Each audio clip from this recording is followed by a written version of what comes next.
What about cross-threading?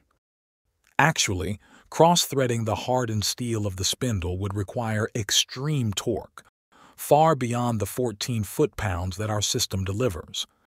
So this is irrelevant.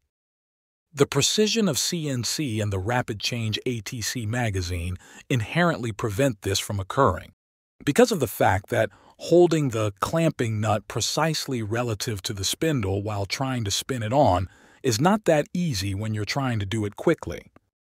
We just end up fumbling around until they line up so we can thread the nut, then grab our wrenches and finish tightening it.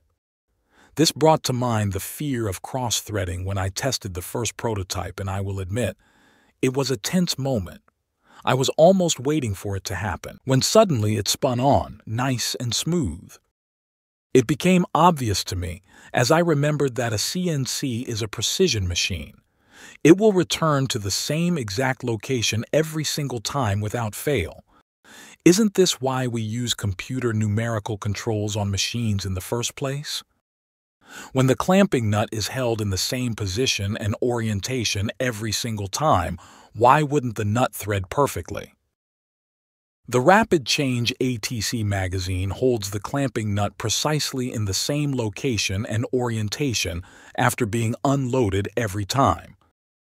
This is due to the design of the socket, which, by the way, is not a hexagon. Hexagon geometry does not work when unloading the tool.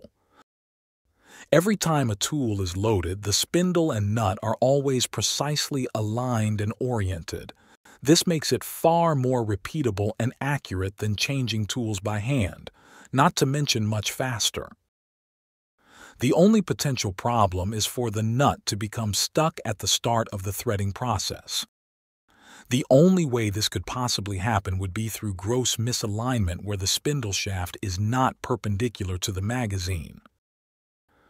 After thousands of tool changes, I have found that the only time it fails is when I force it to.